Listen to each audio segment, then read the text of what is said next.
Gilson Pérez, repórter, começa agora. Boa tarde, meu amigo, boa tarde, querida amiga. Gilson Pérez, repórter, ao vivo aqui nos estúdios da Jovem TV, hoje completamente fora de horário. Não foi culpa do meu convidado, foi culpa minha, que esqueci de avisar a minha diretora que hoje ia fazer programa. E semana passada eu tinha marcado com o meu convidado, mas tive um problema que minha neta ficou adoentada lá em Niterói, e na impossibilidade de minha filha e meu genro ir lá, eu tive que ir lá com ele buscá-lo para trazer para cá, para tratá-la direitinho. Graças a Deus já está boa, já voltou para Niterói, para a faculdade lá. Então eu queria começar esse programa, Luiz Cláudio, te agradecendo a paciência de ter concordado comigo e ter transferido para hoje. Muito obrigado pela tua compreensão, tá? Gilson, eu que agradeço, e é sempre bom ter a oportunidade, mais uma vez, de estar levando ao público algum esclarecimento, algum questionamento que possa existir em relação à atividade que eu desempenho na prefeitura. Então, o agradecimento é meu.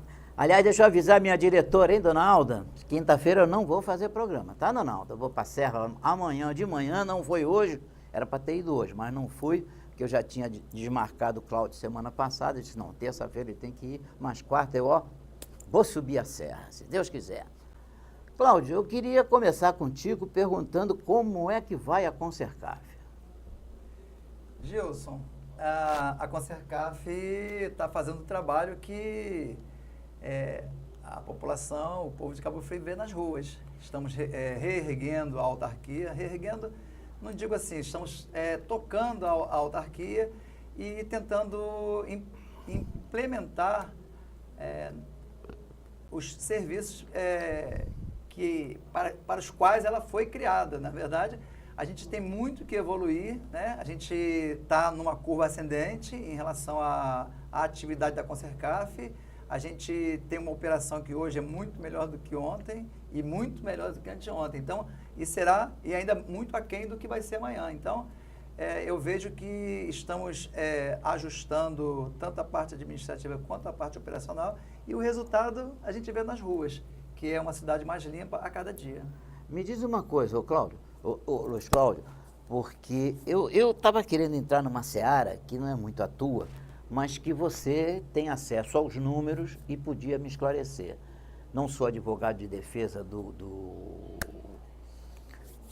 Ai, meu Deus do céu. Cláudio Moreira, como você também não é nem de defesa, nem de acusação, muito pelo contrário, temos uma amizade com ele.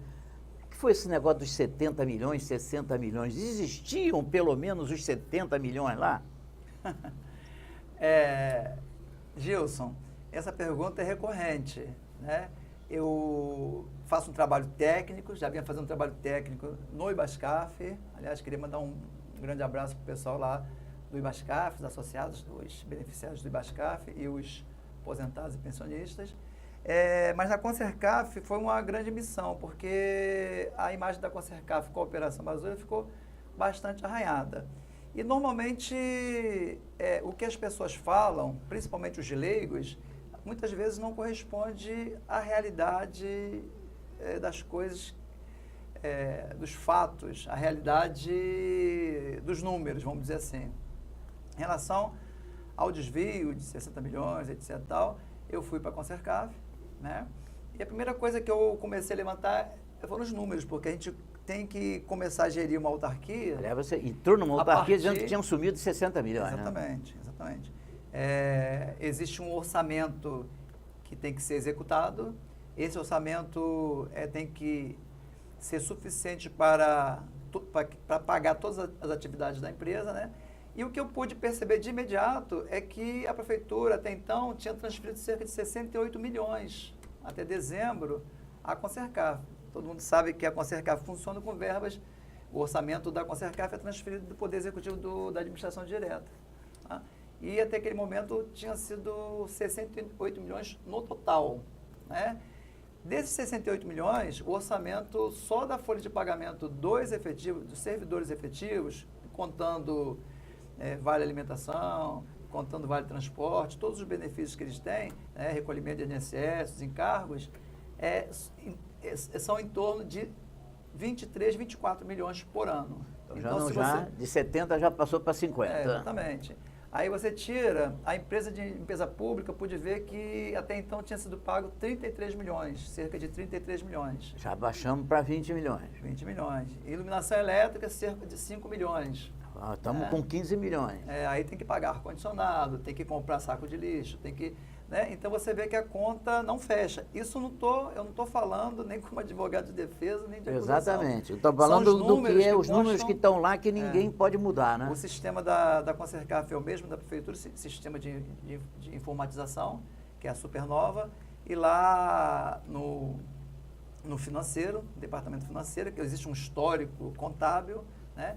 E no departamento financeiro, a gente continua a execução do orçamento da Concercaf, terminou em 2017, iniciou um novo ciclo em 2018, e lá ficam registradas todas as operações que a autarquia faz. Então você vê que quando todos esses números, assim, aproximados, evidentemente, não fecha a conta de dizer que houve um desvio dessa monta. Pelo menos dessa monta eu posso afirmar que realmente não houve. Mas o que me deixa triste, sabe o que é? O Cláudio Moreira, não vou dizer que o Cláudio Moreira é inocente ou culpado.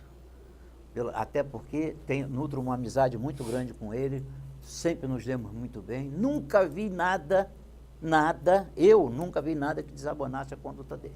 Nunca. E aí o cara chega, prende a pessoa, dizendo que desviou 60 milhões, 70 milhões de reais. E os 70 milhões estão lá. Como é que pode uma coisa dessa? Agora, o que ele faz com a família dele? O que ele faz com os amigos dele? Prenderam ele, soltaram ele, tornaram a prender, tornaram a soltar. Porque não tem prova. Pô, não tem prova, então não prende o cara. O que ele diz agora para a sociedade? É uma coisa que eu fico preocupado também, ô Luiz Cláudio, com você também.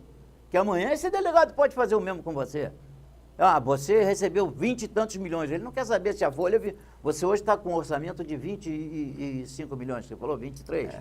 A Câmara de Vereadores, em 2017, final do ano, quando aprovou o orçamento, reduziu muito o orçamento para em torno de 23 milhões. Então, até então, a gente tem suplementado as verbas que a gente aí precisa. entra 20 milhões lá, o cara diz, esse cara assumiu com 20 milhões, vai lá e te prende. Na verdade, todas as suplementações que nós temos várias rubricas, entendeu? Essas verbas que entram de suplementação entram de orçamento. Não significa que entra o dinheiro, entra o orçamento. Né? Nós temos a parte orçamentária e a parte financeira. O financeiro é o dinheiro. O orçamento é uma previsão, é uma continha que você faz imaginando quanto que você vai gastar. Né? É como se fosse uma família que sentasse no começo do ano e falasse, eu pretendo gastar com alimentação tanto. Então, você imagina que dentro do que você vai receber do ano, você separa tanto, né? Não significa que você tem aquele dinheiro naquele momento. Então, a prefeitura transfere, suplementa orçamento. Né? E à medida que a gente vai executando o orçamento, a prefeitura vai transferindo, a Secretaria de Fazenda vai transferindo os valores para saldar as Ainda bem que não tiram tua verba, não, porque quando eu entrei na Secretaria de Turismo, a verba era 800 mil ou 1.200.000, não sei o quê. Aí nós, começamos a nos projetar, né? O que nós vamos fazer com esse dinheiro? Quando nós fomos tentar o primeiro evento, a verba só tinha 50, já tinham transferido nossa verba para outra secretaria. Ainda tem isso, né? Na verdade, o que acontece? Com um orçamento de 23 milhões praticamente é só folha de efetivos. Então, não dá nem para chupar a bala. Né? E nós temos que fazer a limpeza da cidade. Temos que contratar máquinas, caminhões, temos que contratar caminhões. A Câmara não pode mais rever isso, né? Só daqui a um ano. Não, mas aí nós temos aplicado lá na autarquia uma gestão eficiente, uma gestão voltada para eficiência e economia, entendeu? E temos, com os valores que são suplementados, temos logrado bastante êxito em trabalhar com bastante eficiência e alta economia. Você não acha que vai chegar a um ponto que não vai dar? Ele tem um limite de suplementação ou não? Tem um limite de suplementação, claro, com certeza. Eu espero que a gente, dentro em breve, finalize a intervenção. Vou fazer um laudo contábil, vou apresentar à imprensa, tá? e vou devolver a Concercaf em condições saneadas, podendo afirmar que todos os atos praticados na Concercaf estão estritamente dentro da lei. E aí eu vou passar esse trabalho feito à Prefeitura com uma equipe técnica altamente qualificada na Concercaf, não só na parte administrativa, mas também na parte operacional. Vou entregar ao prefeito e vou dar meu trabalho por concluído, para o prefeito nomear o presidente da Concercaf que ele entender que deve nomear. Me diz uma coisa, esse é o meu trabalho. E aí, quando eu entregar, eu vou entregar também essa questão de déficit orçamentário. Se a Concercaf tiver que permanecer, continuar, e aí é uma questão política, né, ele vai ter que enviar à Câmara, vai ter que enfrentar essa questão do orçamento, porque a gente tem um orçamento para o ano. Ele não pode ser compatível com um orçamento de 2, 3 meses. Então, o orçamento de 2, 3 meses é para 2, 3 meses. O orçamento anual é 4 vezes maior, entendeu?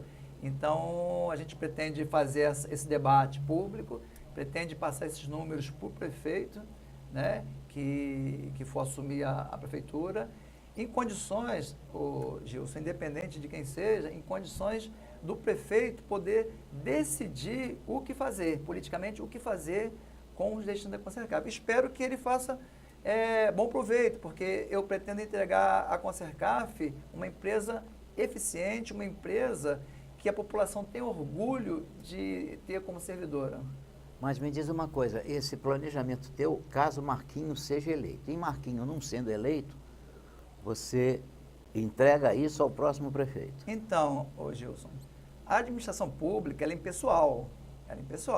Ela tem o princípio da continuidade do serviço público. Então, independente de que seja Marquinhos ou que seja outro prefeito que venha assumir, né, acredito que seja o próprio Marquinhos Mendes, ele poderá, eu vou dar a Concercaf com o trabalho que eu fui solicitado, concluído, um trabalho que deu um panorama ao gestor, ao chefe do executivo, que ele possa decidir qual o caminho que ele vai trilhar.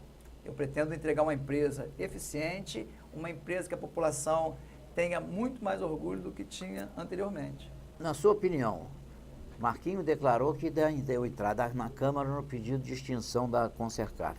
Para você, isso é o certo? Ou tem chance ainda dela permanecer? Você continuaria com ela ou vamos para a extinção? Na verdade, Gilson,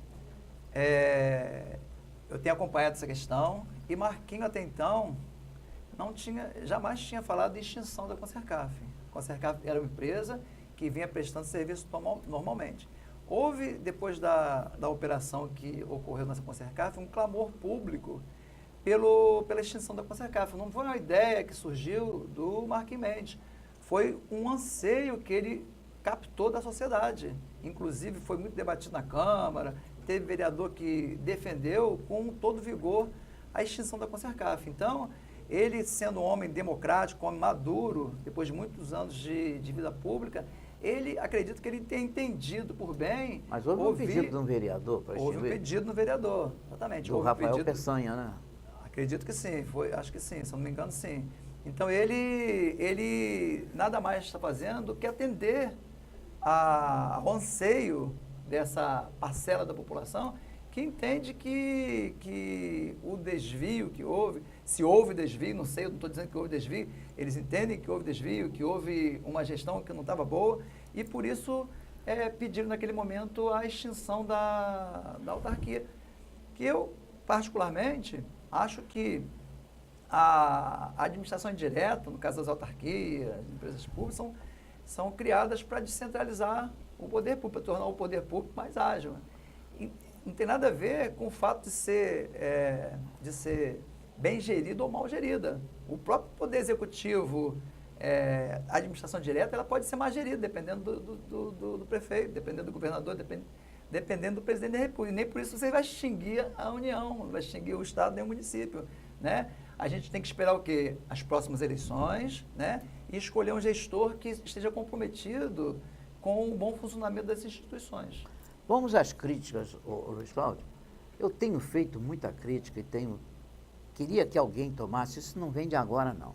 O teu caminhão que recolhe lixo, eu acho que está faltando, vocês da Consercap, chamar o pessoal da coleta e dizer que a coisa não é com falta de educação como eles fazem. Eles param o caminhão no meio da rua, não deixa você passar nem na direita nem na esquerda. Parece que faz a coisa de propósito. Eu já me aborreci com uns dois, um lá no Braga, outro aqui no Portinho. Você não pode orientar para que ele trate o contribuinte com educação e que encoste de um lado para coletar o lixo e deixe a via pública. A mesma coisa. Aquela tua máquina que recolhe entulho, o cara atravessa o caminhão na rua e a máquina e fecham a rua. Quando não, eu não vejo necessidade nisso. Então, Gilson, a questão dos caminhões de lixo, e não só os caminhões de lixo de entulho, como você falou, desde que eu assumi a Consercap, eu tenho verificado toda essa questão da operação. Eu tenho ido pessoalmente nos locais que você tem acompanhado, tenho ido no Segundo Distrito, tenho ido no Jardim de Esperança, eu rodo todo o município e faço questão de pegar o chefe de turma, o chefe de serviço e orientá-los. E essa questão já vem melhorando muito, né? Por exemplo, os caminhões de lixo, eles saíam ali da Prefeitura do Braga, da antiga Prefeitura do Braga, né? O povo ali reclamava muito do barulho dos caminhões à noite, do barulho dos coletores, a gente já tirou dali e hoje a base onde saem os caminhões compactadores está lá em Monte Alegre, numa garagem que é uma garagem grande, aberta, então não causa maiores incômodos. Criamos aquela base em Monte Alegre justamente para atender melhor a demanda daquela região. Instalamos uma base ali nova, onde a gente está montando um serviço de varrição, um serviço de capina, de coleta de entulho próprio daquela região. Já conseguimos avançar muito na região de Monte Alegre 1, Monte Alegre 2, Porto Carro e Jacaré, né? Então, você vê que a gente vai identificando todas essas questões, você tem razão, tá? Mas eu posso te afirmar que hoje a gente tem alguns casos ainda pontuais, mas que não se comparam com a situação que a gente encontrou. E eu tenho feito essa questão, não só lá no Ibascaf, também na Consercaf, com a questão da educação ambiental. Nós temos um grupo de coleta seletiva com projeto piloto na Vila Nova, Centro, Passagem em Marlim, onde o pessoal passa de manhã cedo recolhendo recicláveis. Todos os eventos que tem, Canoas Havaianas, nós estamos constantemente fazendo a limpeza da Ilha do Japonês com o nosso grupo de coleta seletiva. Nós temos um grupo especializado nessa parte de coleta seletiva. Colocamos um barco lá na Ilha do Japonês para fazer limpeza náutica, transportar todo o lixo daquela região ali. A Ilha do Japonês, que a gente trata com carinho, em parceria com a Secretaria de Meio Ambiente, do Alto Pimenta. Não sei se você tem ido na Ilha do Japonês. A Ilha do Japonês está uma coisa maravilhosa, está proibido som altíssimo, só aquela coisa baixa. É uma tranquilidade, está uma coisa espetacular, parece um Caribe, entendeu? Então, a nossa atuação na Consercaf justamente é voltada à questão da conscientização e da educação, não só da população, mas também do próprio funcionário, porque nós temos também esse trabalho árduo que é de educar a população, né? Você veja que a gente recebe uma demanda em determinadas ruas, a gente vai e tira dezenas de caminhões de entulhos das vias públicas.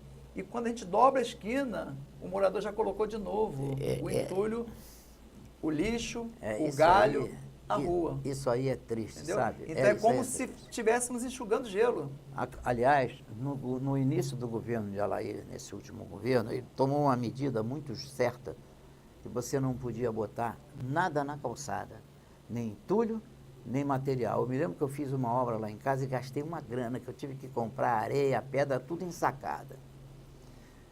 E eu não vejo isso. As caçambas não se trabalha mais. O cara fez uma obra em frente à minha casa, é todo dia um entulho lá, e todo dia eu pagando para o caminhão ir lá coletar. E até porque eu fiz uma outra obra há pouco tempo, na época era o Cláudio com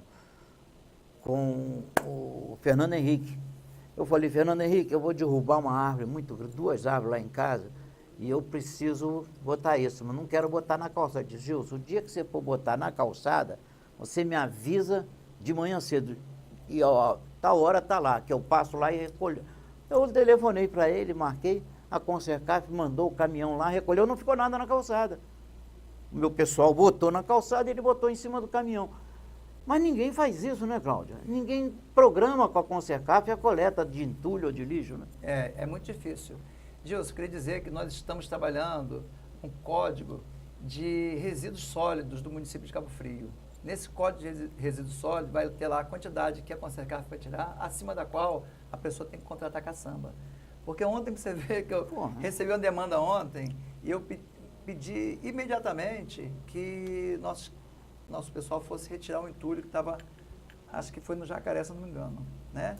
E aí, quando eu aguardei 1 hora, mais ou menos, depois recebi o retorno, olha, o local está limpo, mandaram a foto para mim, que eu peço para mandar a foto, local limpo, né? Isso, mas a pessoa tirou a foto. meia hora depois. Exatamente, tipo 40 minutos. E a pessoa mandou a foto e falou, Luiz Cláudio, olha, eu queria te falar que a pessoa está fazendo demolição da casa inteira. Então, serão mais, pelo menos 3, 4 caminhões truncados na calçada. Então, eu liguei para a pessoa que me solicitou serviço e falei, olha, nós retiramos um caminhão truncado de entulho, mas eu vou mandar notificar o morador, porque ele tem que contratar a caçamba. Ele não pode fazer demolição da obra inteira e botar para a Consercaf e tirar, porque a gente está gastando dinheiro público para atender o público, não ao particular. Entendeu? Da mesma forma que a gente não pode ficar limpando terrenos particulares, só quando vira uma questão de saúde pública. Aí a gente entende que a gente tem o dever de estar com rabo, etc. Então, Gilson, o nosso maior desafio, frente à Consercaf, é exatamente fazer com que o morador, o munícipe, realmente haja com um nível de consciência maior, no sentido de colocar o seu lixo no saco, colocar o seu lixo no dia e horário que o caminhão vai passar. Isso é muito importante, porque quando ele coloca de um dia para o outro, o caminhão só vai passar na noite do dia seguinte, além de causar poluição visual, os cachorros vão lá, arrebentam o saco, sai arrastando tudo. E aí a culpa passa para a nossa Agora, conta. não tem uma lei que proíba o cidadão de botar entulho na calçada? Botar material de construção na calçada? Então, E por que não se aplica essa lei? Gilson, exatamente. Eu entrei na Consercaf na entrada do verão, né? Ali no dezembro, né? Eu tive que agir com emergência durante o mês inteiro de janeiro e fevereiro. Tá? A gente só sentou para começar a traçar nosso plano estratégico a partir do mês de março, praticamente. Porque até janeiro foi trabalhar a todo vapor para atender toda a demanda de Cabo Frio. E eu fiquei muito feliz que nós fizemos bloco da Consercaf, dos garis limpando as principais avenidas de Cabo Frio. Nós fizemos um sambinha da Consercaf, tinha um sambinha aqui bem bacana. E eu fiquei muito feliz, e eu fiquei surpreso também, que Marquinhos fez uma entrevista lá, uma coletiva de imprensa. Você lembra disso? Lembro. Então, e eu fiquei esperando para anotar as demandas, onde que nós falhamos e tudo. E eu acho que o pessoal esqueceu de tocar no nome da Consercaf. Uhum. Aquilo para mim foi o primeiro lampejo de satisfação que eu tive, entendeu? Por quê? Porque eu peguei uma empresa onde a enxurrada de demanda, a enxurrada de reclamação era uma coisa estupenda. E naquele momento onde eu achava que as cobranças seriam para eu anotar ali, e eu tive a grata satisfação de não ser nem mencionado naquele momento, né? Outras críticas vieram em relação ao governo, mas na minha parte não veio. E me deu mais tranquilidade para saber que estava no caminho certo. E eu vejo que, além da gente estar se esforçando muito frente à pasta da Consercaf, que estamos acumulando com a do Ibascaf, né? Trabalhar a questão da consciência do morador, entendeu? E a consciência do morador, eu sou terminantemente contra, antes de você fazer um trabalho educativo, você entrar com multa. Então, nós vamos fazer um trabalho de adequar esse código de resíduos sólidos, de fazer uma campanha de divulgação nas escolas, divulgação nas comunidades, dizendo que artigo que é, o que pode, o que não pode. Depois que eu tiver certeza que o morador compreende quais são as regras, aí sim, eu vou dizer, agora a partir do mês nós vamos colocar nossa fiscalização para fazer cumprir tudo aquilo que a gente disse que foi aprovado pelos seus representantes, que são os vereadores. Me permita, nesse ponto, não discordar de você.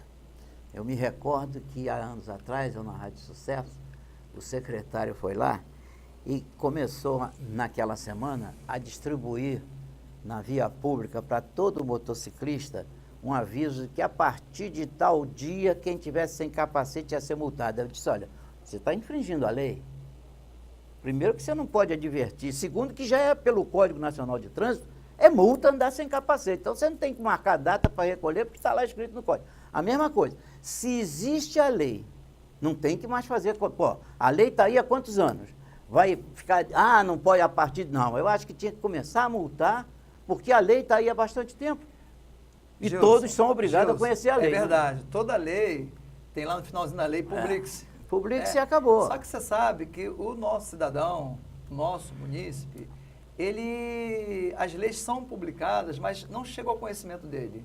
Não chegam ao conhecimento dele, entendeu? Então, a coisa que eu acho mais importante é a questão da educação, atender o que está na lei, por compreender e não por imposição. Porque tem duas maneiras de se fazer o cidadão ele colaborar com você, ou na força, ou pela compreensão e colaboração. Eu só acho pelo bolso.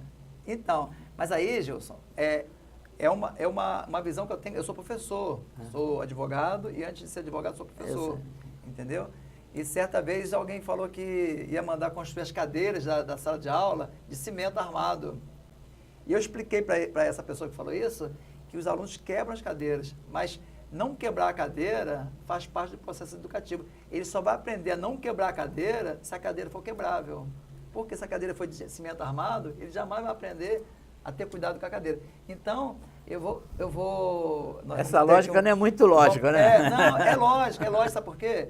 Porque eu tenho isso com uma certeza absoluta. Uma certeza que para mim é uma coisa clara, que apesar de que eu compreender que tem pessoas que não concordam comigo. Eu acho que quando o cidadão compreende a importância dele dentro da sociedade, ele passa a contribuir espontaneamente. Mas, Cláudio, isso já está aí há anos. A pessoa não compreende, não vai aprender nunca. Campanha, quando mexer no bolso dele, ele vai aprender. Mas Gilson, eu acho que todas as leis, as leis que são penalizadoras, as leis que aumentam impostos, tem um princípio da anualidade. Elas nunca entram em vigor na data da publicação. Exato. Ela entra em vigor depois de um ano, tem um vacatio legis, Não, mas essa já está aí há mais de 10 anos. Essa já está, mas a população, ela está viciada. Então ela acha que... Então, o Gilson, por exemplo, a questão da multa no trânsito, né? Invariavelmente a gente ouve o quê? Que é uma indústria da multa. Quantas vezes a gente ouviu falar que existe a indústria da multa, que o pessoal multa... Peraí, quando é, por exemplo, esses eletrônicos que botam aí lugar que não vai a lugar nenhum, nem vem de lugar nenhum. O eletrônico na porta da escola, é bom? Não é bom, tem que ter. Agora, onde não é, onde só é para multa, como em Búzios, por exemplo, instalaram 4 ou 5 lá, que é só para multa, aí é brincadeira, aí é a indústria da multa mesmo, aí não tem jeito. Mas eu acho, tanto tempo já com essa questão descumprida da questão de postura, de entulho, de resíduos de construção civil, etc. Eu acho que não seria demais a gente fazer uma campanha educativa e logo em seguida aplicar. Mas tem que aplicar para nunca mais deixar de aplicar. E aí sim, você vai nos países da Europa, nos Estados Unidos, por exemplo, você não vê lixo no chão. O Rio de Janeiro foi um exemplo disso. Começou a multar quem jogava papel no chão e parou. Você quer ver uma coisa? O brasileiro tem esse detalhe mesmo. O meu slogan, desde que eu entrei, não sei se você viu já nos adesivos da Concercaf, a cidade mais limpa que menos se suja. É que menos se suja, não é que mais se limpa. Você quer ver uma coisa? O brasileiro não gosta de cumprir. Eu vou no supermercado, eu faço as minhas compras, a caixa passa lá e eu fico assim. Eu fico de braços cruzados esperando. Não sou empregado para ensacar mercadoria, a lei diz que você tem que ter. Aí o brasileiro não se toca no seguinte, quando o supermercado parou de ter a pessoa descumprindo a lei hoje, que existe lei em Cabo Frio para isso, do vereador Gustavo Beranger, se não me fala a memória, ela deixou de empregar um cidadão, certo? Ela está deixando de empregar uma pessoa. As empresas de ônibus tiraram o cobrador, tirou o emprego de alguém, mas se ninguém fosse lá, não vou pagar não, esperar o cobrador. Não acontecia isso. Mas deixa eu ir lá, voltar para o nosso assunto. Você encontrou muita dívida na Secaf ainda do outro governo? Com Sercaf. Com Sercaf. O próprio presidente anterior, Cláudio Moreira, ele contratou uma empresa de auditoria para efetuar a auditoria de todas as contas ele me disse do isso numa entrevista governo aqui anterior. Exatamente. E essa auditoria, eu entrei, cheguei em dezembro, e os trabalhos da auditoria estavam com prazo para serem entregues. Por acaso, hoje, uma parte desse trabalho foi entregue, tá? Eu estou, inclusive, mandando para o Ministério Público, parte desse trabalho que o Ministério Público solicitou, tá? A segunda parte e a conclusiva do trabalho, né, que vai tornar o trabalho completo, acredito que chegue em 15 dias e eu também estarei mandando ao Ministério Público. E tem? E existe essa auditoria, ela deve estar sendo entregue e acredito que ainda dentro de uns 20 dias. Mas vocês chegaram a pagar alguma coisa do governo anterior, de dívida? Do governo anterior, no ano de 2017. Quer dizer, aí seria na gestão de Cláudio, né? Não na tua, né? Não, na minha pode ser também. A questão é o seguinte, o Gilson, como é que funciona a coisa? Existe a licitação, tá? Você contrata o serviço, por exemplo, de iluminação elétrica, né? A pessoa começa a executar o serviço. Aí, no final do mês, ela entra com uma nota fiscal de 300, 400 mil, né? Aí você não pode contratar sem o empenho. O que é o empenho? O empenho é um documento que você reserva parte do orçamento para pagar aquela dívida. Então, você empenhou, então a pessoa, de posse da nota de empenho, a pessoa começa a executar o seu serviço. Então, o empenho é de 3 milhões, né? A pessoa executou no primeiro mês, deu 400 mil. Então, a pessoa entra com nota de 400 mil, deve ser atestada, conferir se o serviço foi feito. Foi prestado. Tem um fiscal de cada contrato, existe um fiscal de cada contrato, o fiscal vai lá, diz que foi executado. Foi executado, aí você paga. pega mais um servidor, manda atestar, aqueles servidores garantem que o serviço foi prestado, você processa a nota fiscal, é um processinho, e liquida, que é a tirada do orçamento, né? De 3 milhões, né? pagou 400. Liquidou e mandou pagar. Quando você não faz isso, você está gerando um débito para você como autarquia e um crédito devido pelo serviço prestado daquele fornecedor. No segundo mês, acontece a mesma coisa, a pessoa entra com a segunda nota, você não paga, né? Terceiro mês acontece. Quando o governo sai, né, deixou o sujeito ali amargando um prejuízo, né? E aí a família dele que está sentindo falta desse dinheiro, os empregados sem receber. Não vou te interromper, você falou numa parte que é exatamente eletricidade, que é que eu tenho um amigo meu que está... Exatamente. Então, o Gilson Pérez, independente do governo que assuma, ele tem a obrigação de honrar com o débito legítimo que o governo anterior deixou e não pagou. Não existe ilegalidade nenhuma em ele pagar débitos do governo anterior, desde que estejam atestadas notas, estejam em resta a pagar, e se não tiver resta a pagar, não há óbice nenhum de fazer reconhecimento de dívida quando o serviço foi efetivamente prestado, sob pena do poder público se enriquecer às custas do particular. Lebrinha, você está assistindo o programa, Lebrinha? Hein? Você está assistindo o programa? Está ouvindo, não está ouvindo? Corre atrás, Lebrinha. Lebrinha é um deles também. Gil também está sabendo, Gilson, não está, Dan? O que garante o particular na prestação de serviço público é uma coisa chamada nota de empenho, entendeu? Se você for prestar serviço para quem quer que seja do poder público, qual nível municipal, federal, autárquico, se você não tiver a nota de empenho, se você tem direito, o prestador de serviço tem direito de saber, está mandando eu entregar determinado produto, eu quero saber minha nota de empenho assinada e carimbada. Me dá a nota de empenho, cópia da nota de empenho, e eu mando fornecer. Por quê? Com aquela nota de empenho, ele pode entrar com uma ação de execução na justiça. Lebrinha perdeu. E o pior não é isso, não. O pior é que você emite a nota fiscal para receber, paga o imposto e não recebe. Quer dizer, você perdeu 2 vezes, né? Lebrinha, vamos ver se Luiz fez alguma coisa tua lá na Secaf, com a Secaf, vamos ver lá. Não é? Pô, tem que dar um jeitinho pro Lebrinha, coitado. O Lebrinha está se machucando todinho por causa desse negócio. Ô Luiz Cláudio, vamos falar um pouco no Ibascaf. Como é que está o Ibascaf? Então, o Ibascaf, aliás, quando eu assumi o Ibascaf, que estava sem conceder benefícios, com assistência médica paralisada, eu reputei como um grande desafio. E foi realmente, na época, um grande desafio. Só que eu não sabia que viria um maior ainda maior depois, ainda, é. Mas eu tenho uma imensa satisfação. Eu costumo dizer que o Ibascaf é uma ilha, uma prefeitura, né? Lá os servidores efetivos são extremamente zelosos. A Sandra, sua filha, já trabalhou lá conosco. Eles são extremamente competentes, são extremamente zelosos com a coisa pública. Você vê que naquela época do governo anterior, que começaram a assumir patrimônio dos órgãos da prefeitura, acho que teve isso. Teve isso, né?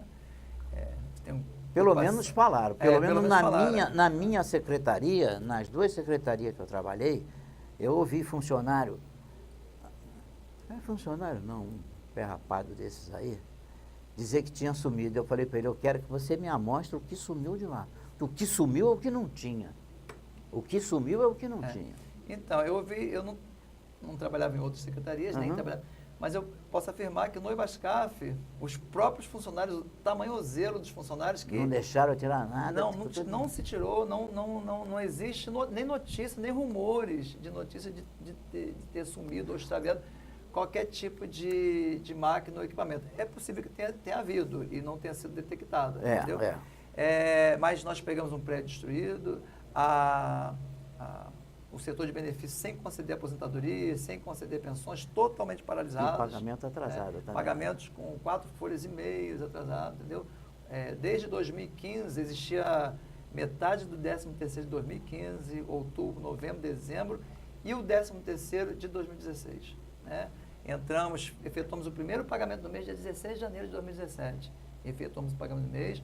Quando foi dia 20, alguma coisa, efetuamos a primeira parcela, pagando o 13º de 2015. Né? Pagamos outubro, pagamos novembro, pagamos metade do pagamento de dezembro e agora a outra nós estamos parcelando o que a prefeitura não teve fôlego de arcar, que foi metade do 13º de 2016, metade do pagamento de dezembro de 2016 e o 13º de 2016. Agora, isso também tem uma coisa, né? Quando você assumiu o Ibascaf, há quantos meses não entrava a verba da prefeitura no Ibascaf? Não tinha verba no Ibascaf. Então, acredito que há muito tempo... Eu nem culpo a administração anterior do Ibascaf. Porque não recebia, né? Exatamente. Não tinha o repasse, exatamente.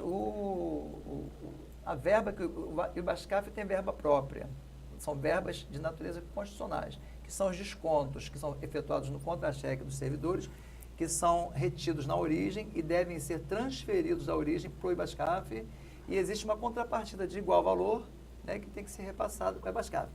Além disso, o poder público... Ou seja, peraí, vamos o meu telespectador entender direitinho. Parte do salário dos funcionários 11%. É para o Ibascaf Isso. e a outra parte é da prefeitura. Parte do empregado e empregador. Só que não ia nenhuma das duas partes para os cofres. Nenhuma das duas. Quer dizer, a prefeitura recolhia do funcionário, não completava o dele e não mandava nenhum para o Ibascaf. E além de ter a contrapartida, ainda tem um aporte, caso seja necessário, para completar o valor da folha de pagamento. Né?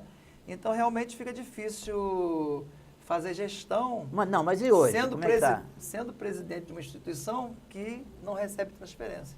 Né? E hoje, como é que está? Então, hoje nós estamos com o pagamento estritamente em dia, não só dos funcionários da autarquia, mas também aposentados, pensionistas e auxílio-doença, o pagamento do mês.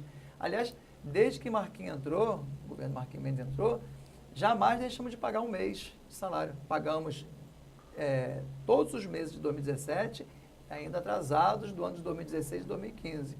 E agora, em 2018, continuamos mantendo os salários pagos sempre antes do dia 30, né? Chegando ao dia 26, às vezes 28. Né? Então, o governo de Marquinhos, e agora Aquiles, no último mês, Aquiles Barreto, tem efetuado todos os meses, não só as transferências que são descontadas no próprio mês, como também aporte em torno de 1.800.000 para completar a folha de pagamento de aposentados e pensionistas. Mas teve um fundo que também foi tirado do Ibascaf, não tem? Não, esse fundo aí, Gilson, Imagina que quando você inaugura uma previdência municipal, um regime de previdência próprio do município, né? Você tem que imaginar que daqui a 30 anos, se você tiver 5 mil funcionários na prefeitura, daqui a 30 anos, 35 anos, você tem 5 mil aposentados. Então, daqui a 35 anos, você vai ter uma folha de inativos e uma folha de ativos parecida, né? Então, nós temos lá no IBASCAF a folha de aposentados pensionistas e auxílio-doença que está em torno de 5 milhões e 300 mil hoje, né? Por quê? Porque nós voltamos a conceder os benefícios. Assim que Marquinhos entrou na prefeitura, ele voltou a conceder os benefícios previstos em lei, as pensões. Nós aposentamos 200 e tantas pessoas até hoje, pessoas que tinham direito, né? A completo tempo, tem direito de se afastar e ir para a inatividade.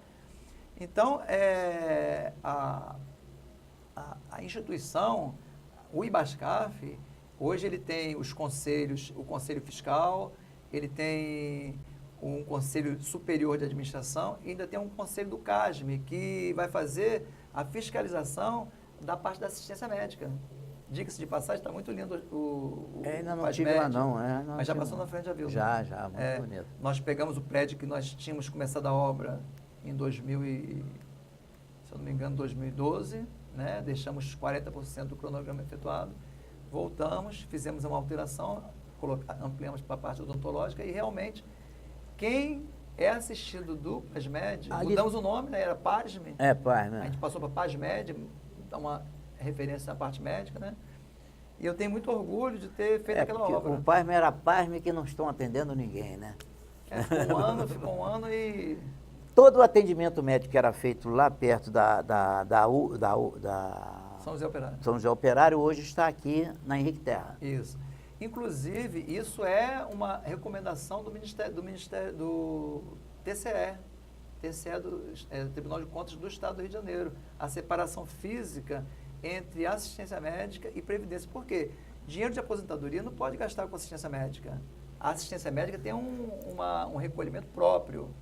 O funcionário efetivo hoje que quer ser associado do PASMED, ele solicita através de um processo e efetua um desconto de 2,5% dos seus vencimentos para custear o PASMED. Não é dinheiro de previdência, não é dinheiro de aposentadoria. E o contratado já pode contribuir ou não pode mais? Há uma época que contribuía, né? Depois parou de contribuir, né? Então, nós pegamos o PASME, agora é PASMED. Agora vocês pegaram fechado, já não aceitava mais. No dia 20 de janeiro já reabrimos o PASMED, com todas as especialidades médicas, né? O PASME na época. Agora, com a nova sede, nós transformamos o PASMED por lei o PASME em PASMED, né? E até reestruturar o município, recuperar a sua saúde financeira, houve uma decisão política de reabrir apenas para funcionários efetivos, tendo a possibilidade no futuro, assim que as contas públicas voltarem à sua normalidade, de estender tanto para comissionados quanto para contratados. Mas hoje ainda não está sendo atendido. Era bom, eu usei muito lá quando eu podia, né? E lá tem a parte médica e odontológica, são 4 consultórios lindos. Quem que está lá, Valdir Aguiar ainda? Nós temos era Valdir Aguiar, né? Lá quem está agora é Érica, é a coordenadora do centro odontológico. Mas nós temos cerca de 25 dentistas no PASMED. 25 dentistas atendendo lá. Então, e eles fazem canal, eles fazem uma coisa, instalações diversas. Negócio de prefeitura é uma graça. Eu entrei com o meu pedido de aposentadoria, aí apresentei a declaração de Búzios e a declaração de Cabo Frio. Fazia parte do pedido, né? Quando eu entreguei a moça assim, essa aqui de Búzios está certa, agora essa aqui da prefeitura, você vai lá e leva esse papel aqui para eles assinarem. Não tinha contribuição, né? Assim o mesmo acontece com o IBASCAF, né? Eu lembrei que acabei não respondendo a sua pergunta anterior. Então, quando você inaugura uma previdência, um instituto de previdência, o que você tem que fazer? Você tem que começar a guardar esse dinheiro que você desconta dos servidores e daqui a 30 anos tem que ter um fundo de capitalização para pagar tudo isso, né? Começar a custear as despesas dos aposentados que vão Esse o gato comeu, né? Então, e aí que a gente tem a questão da continuidade do serviço público. Não, então depois de 35 anos você chegou lá e encontrou bastante dinheiro, não encontrou nesse fundo? Não encontrei. O gato comeu? Não tinha dinheiro. Nós temos um fundo, na última gestão do prefeito Marquinhos Mendes, nós fizemos uma segregação de massa. Porque nós encontramos um fundo financeiro, previdenciário falido, e nós estancamos, aqui não entra mais ninguém, e inauguramos um novo fundo capitalizado. Esse aqui vai capitalizar até 35 anos, ter como se fosse do zero, entendeu? Então, esse aqui, ele é deficitário, esse aqui é superavitário. Então, nesse aqui, existem as contribuições que não podem se mexer, até as pessoas começarem a se aposentar. Hoje tem em torno de 12, 13 milhões lá na Caixa Econômica, não pode mexer. Mas esses 12 milhões desde quando? Então, já está deficitário também, já deveria ter uns 20 e tantos, entendeu? Esse aqui, porque Desde eu me recordo, 2012, eu acho. eu me recordo que Roberto Pilar, acho que foi antes da tua gestão, você entrou no Ibascar, com Antônio Pedro. Antes foi o Roberto Pilar, acho que o Roberto Pilar que passou para Antônio Pedro, não foi não? Foi. Pois é, aí eu fui a posse de Roberto Pilar, quem era o presidente era o Achilles Corrêa. Então, Achilles Corrêa, todo satisfeito, passando para Pilar, o quanto ele tinha de reserva, porque desde que Marquinhos assumiu, todo mês era repassado a contribuição. Mas depois some outra vez. É o que nós estávamos comentando em relação com a Sercaf. Vou falar em relação também ao Ibascaf. E a qualquer órgão público. Se uma gestão pública eficiente tiver solução de continuidade, volta a estaca zero. Na própria prefeitura, se você começar a reconstruir, se você começar a trilhar um caminho e uma curva ascendente, e nessa substituição de gestão, entrar um gestor que não esteja comprometido com a coisa pública, você volta a estaca zero. Esse que é o grande problema, né? Não só da prefeitura, como do Ibascaf e da Concercaf. Não adianta você fazer um trabalho excelente, 4, 8 anos, e nos próximos 4 anos vir uma pessoa e destruir tudo que você fez. Isso. Eu comparo sempre a árvore. Quantos anos demora uma árvore para crescer? Né? Isso vai para tudo, né? Você vê aí obras, por exemplo, como o Centro de Reabilitação, o próprio Ibascaf, que era para estar pronto há 4 anos atrás, eu não sei o que faltava naquele prédio. Eu sei que eu passava ali todo dia. Era uma obra. E a obra estava parada lá, com tudo. Parecia que estava. Isso aqui parece que está tudo pronto, não inaugura nunca. Com o centro de reabilitação também, né? Aliás, os governos no Brasil são assim, né? Ninguém quer continuar aquilo que um começou, porque vai dar o nome dele. Eu me lembro que na inauguração do Hospital de Búzios, Mirim terminou e inaugurou o hospital, faltando 2 ou 3 meses para sair. Ele saiu, o prefeito que entrou, Toninho Branco, foi Toninho Branco. A primeira providência dele foi fechar o hospital porque não estava pronto, estava feito errado. Olha, Taylor, mas por que fechou o hospital? Porque o hospital está errado, tem que trocar isso, tem que trocar aquilo. Ficou quase 2 anos fechado o hospital. Meu Deus do céu. E assim, isso tinha que acabar, né? Gilson, a questão da multa que nós estávamos falando, né? Da questão da educação do povo e das coisas, do ponto de vista de algumas pessoas que não sabem como a coisa funciona e mesmo assim se acham no direito de estar criticando sem antes estudar e ver o que está acontecendo. Então, essa falta de gestão, essa falta de compromisso, às vezes destrói o que está feito. Porque se está feito errado, vamos corrigir o que está errado, vamos dar continuidade. Por quê? Porque tem que ser valorizado o que foi gasto ali. Entendeu? Lá no PASMED, nós tínhamos 40% do cronograma efetuado. Era pouco, mas faltava 60%. Tinha um terreno grande, que tem estacionamento para médicos atrás, tem super equipado, né? E nós fizemos essa obra no governo de Marquinhos Mendes e nós inauguramos em 30 de novembro. Nós inauguramos o PASMED e entregamos um prédio lindo, moderno, um prédio funcionando, com todo equipado. No governo de Marquinhos Mendes, com toda a dificuldade que nós enfrentamos no ano de 2017, pegando uma prefeitura com dívida. Eu tive a grata satisfação de entregar ao servidor público municipal, tá, efetivo, e aos outros que são comissionados e contratados, um programa de saúde. Por que eu falei das pessoas falarem sem ter conhecimento de causa? Porque tem gente que olha para o PASMED e fala besteiras que eu fico rindo porque a pessoa não conhece e Tem gente que fala, o PASMED nem hospital tem, que absurdo. Aquilo é um programa de saúde instituído por lei. Existe uma lei que institui um programa de saúde que era PASME, agora mudou de nome, PASMED, e lá tem as coberturas que são possíveis, né? Então, você se associa ali facultativamente, você não é obrigado a se associar, você olha ali, acha que é conveniente para você, né? Você veja que 2,5%, quem recebe R$1.000 paga R$25, né? Os outros 25% a prefeitura coloca. Pagar nenhuma consulta. Quem ganha 2.000, desconta R$50. É 2,5%. E o dependente desconta 0,25%. De R$1.000, dá R$2,50 para ter tratamento médico e odontológico. E as pessoas falam, não tem nem hospital, não tem um hospital próprio, como se fosse uma engrenagem altamente complexa. É um programa de saúde, é um programa de assistência médica. Programa de assistência médica, não é um plano de saúde, é um programa de assistência médica, onde tem coberturas básicas, tem o médico, tem todos os exames. Agora mesmo nós publicamos um edital para credenciamento de clínicas e hospitais para efetuar cirurgias eletivas, que ali a gente não atende emergência nem urgência. Cirurgia de hérnia, cirurgia que podem ser programadas, né? Já estamos fazendo cirurgia, já estamos começando a fazer cirurgias oftalmológicas no centro, no CEL, né? Centro oftalmológico, ali perto da delegacia, então centro oftalmológico, e estamos aguardando os hospitais trazerem certidões que a gente precisa, né? Certidão negativa, etc. Tal. E alguns hospitais não têm certidões, e a gente tem essa dificuldade de, ou faz sem as certidões e acaba tomando uma chamada do TCE, ou faz tudo dentro da lei e acaba tendo alguma restrição. Então, só para fechar, eu fico, às vezes,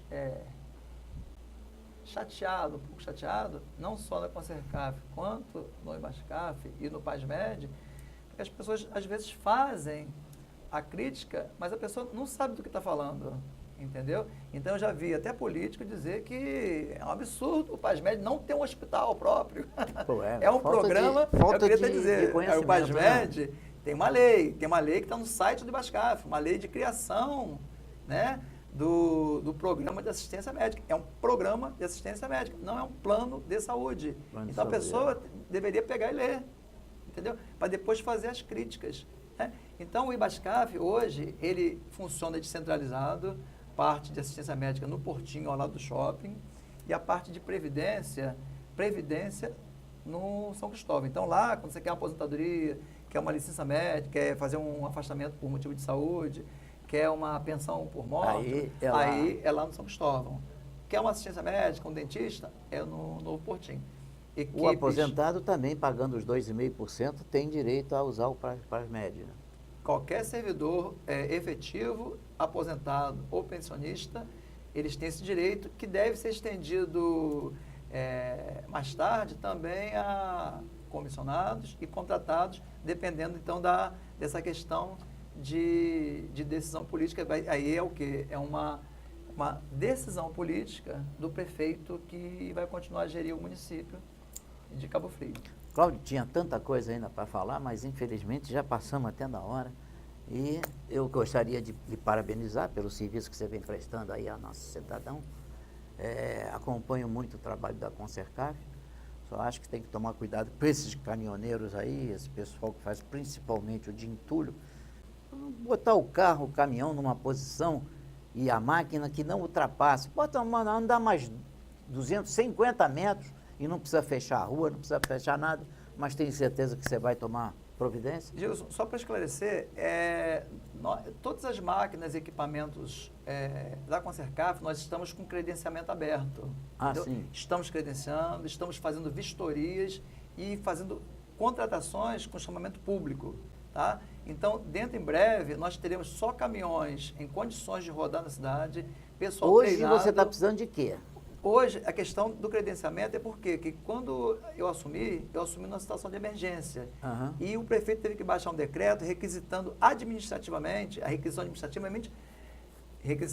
é uma expropriação. Você pega o bem do particular e usa e depois indeniza.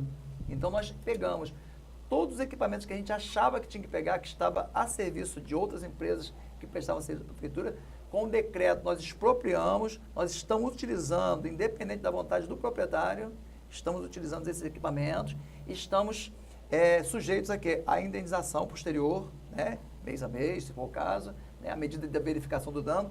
Enquanto isso, nós estamos fazendo uma licitação para transporte de resíduos sólidos, de lixo e hospitalar, e estamos credenciando máquinas e equipamentos cuja vistoria é feita na Coordenadoria de Mobilidade Urbana.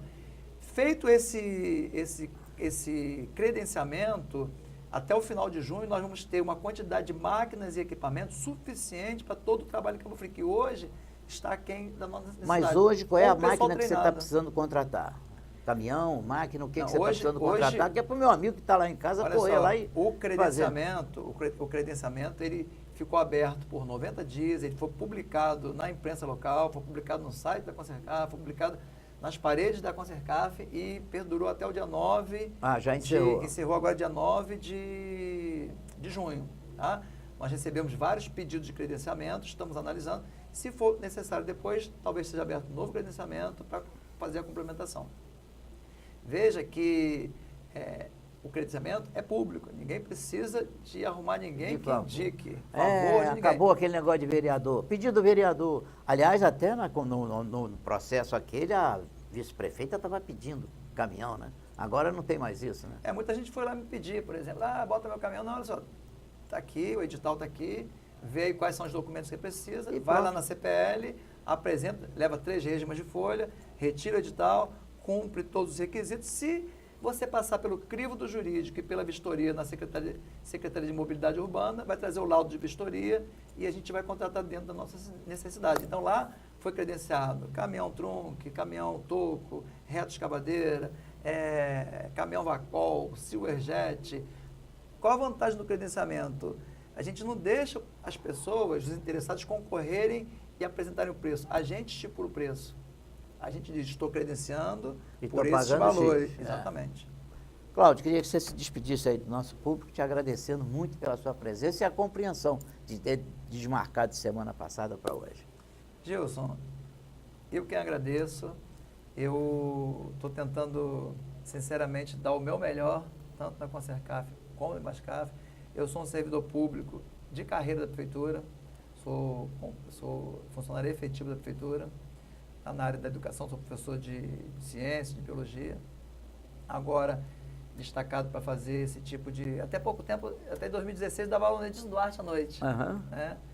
E apesar de exercer atividade paralela. Então, eu que te agradeço, porque inicialmente fui convidado para exercer a função no Ibascaf e agora na Concercaf, e muito me honra estar podendo contribuir com a terra que eu nasci, com a cidade que eu amo, que é Cabo Frio. Então, você me permitir acessar o público, a população, para explicar um pouquinho do nosso trabalho, eu que tenho que agradecer a você. Muito obrigado, Luiz Cláudio. Um abração para você. Esse foi o nosso Gilson Pérez Repórter de hoje. Muito obrigado por ter ficado conosco. Até o próximo programa.